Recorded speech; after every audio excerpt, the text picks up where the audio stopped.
This is um, going to be we're going to be finishing up the positive mitzvah 109, which is the mitzvah of mikvah, and also learning positive mitzvah 237, or at least touching on it, because there's a lot of details and we won't be able to get too deep into it. But the positive mitzvah of mikvah, positive mitzvah 109, um, there's so much to talk about on that. But one of the main reasons today that people go to the mikvah is for a woman during her or following her period of being nida. Once she is counted clean, 7 clean days, and generally, and so now she's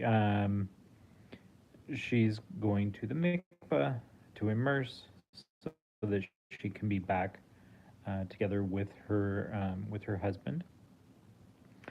Um, this is a mitzvah for specifically for Jewish women um, who experience impurity, of course, um, due to their cycle. Um, and according to the Torah, a Jewish woman is not supposed to be with her husband following her cycle until she has immersed, and then she's together with her husband.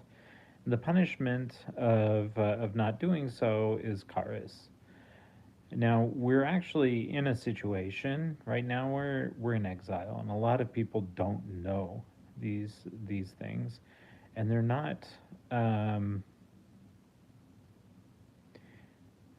we assume they're not educated in these things if they're not doing them, and so it's we're in a time of chesed during galus, during exile. We're in grace, so to speak.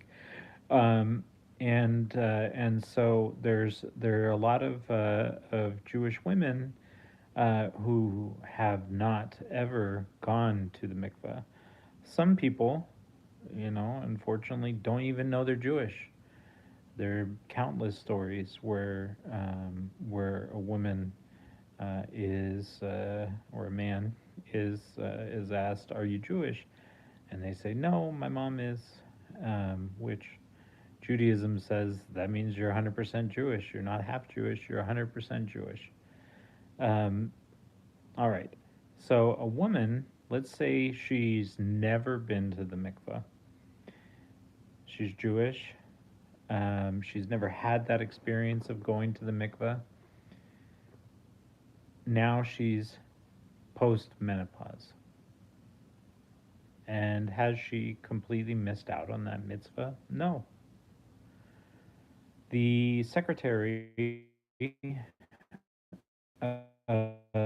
the Lubavitcher Rebbe, the seventh Lubavitcher Rebbe of Chabad, he he really championed the idea that even a woman who's in her 60s, 70s, and she's never been to the mikvah once, um, she still has reason to go. She has reason to have that beautiful experience of going to the mikveh.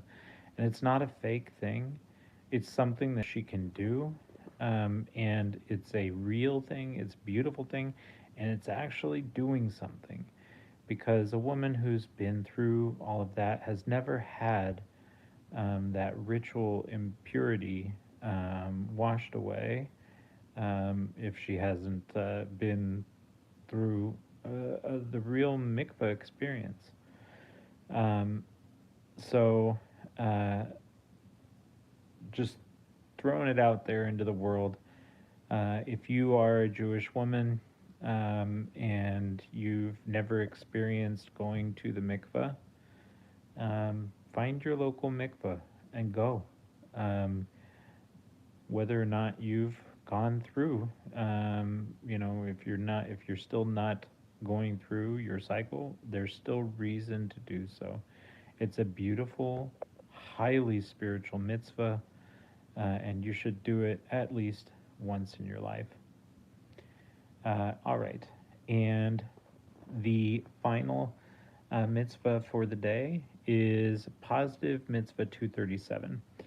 This is going to be another one of those mitzvahs where it's the mitzvah of the laws of this mitzvah. So there's a lot that can be said, and we're not going to get too deep into it, but I'll read you what's here in Sefer Mitzvahs. It says the 237th mitzvah that we are commanded to follow the laws regarding the damage caused by an ox.